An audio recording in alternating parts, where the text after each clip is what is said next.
hilibka tacsida loo qalo haddii gurigayga la igu keeno ma cuni karaa haddii aad tagto iyo haddii guriga lagugu keeno ma isku mid baa sheekh dadka marka laga dhinto ama guriga laga dhinto ayagu cunto ma kariyaan fadhi iyo gogolna ma dhigaan sharcadu wax weeye in iyaga la caawiyo maalmaha ay murugaysan yihiin oo culays ku haysto in jikada loo galo raashin banaanka looga keeno iyagii la caawiyo nabigeenu sallallahu alayhi wa alihi wasallam wuxuu leeyahay jacfar ibn abi talib markuu dhintay jacfar markii la dilay oo nabiga sallallahu alayhi wasallam geeridii soo gaadhay nabigu wuxuu sallallahu alayhi wasallam isna'u li ali jacfara ta'aman jacfar aalkiis iyo dadku ka tagay cunto u sameeyay faqad ataahum amrun yashghaluhum wax mashquuliya u yimid wal bahaar iyo murug baa haysatee jikada u gala oo cunto u kariya nabiga sallallahu alayhi wasallam aw ataahum ma yashghulu marka waxay leeyihiin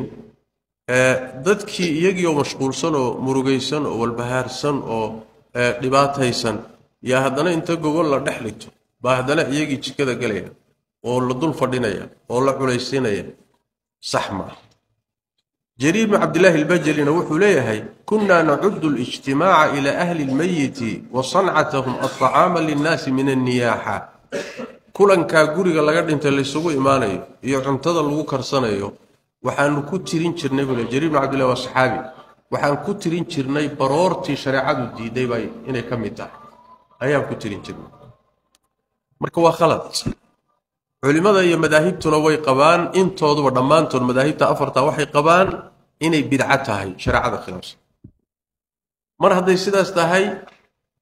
waa wixii lagu kariyo iyo cuntada lagu kariyay markay ugu yar tahay cunideedu waa karaha ku jirta hadii kale waa xaraam markay ugu yartaa karlaan waa bidca waa ama ha lagu keeno guriga ha lagu keeno ama aduu lugaha ku raadso soo xun waa isku mid الإمام الشافعي عليه رحمة الله في كتابه الأم وحكوليه وأكره المأتم مأتم هو إسوئمات كميت كقداشي سليسوي ما دقوريس عنتانا لعونا يهدي لغا كريي أو يكسو تشيدو ضد أن كان قاعد هين أو نحلك لها أو أقونها حوله دي هدي كسو تشيدنا وحران اسكعد ومركا وحي نقول إيسا إناد أقون حوله وضع عنتي way ka sii halisan tahay marka waa bidco hadana maxaadiir far badan oo sharci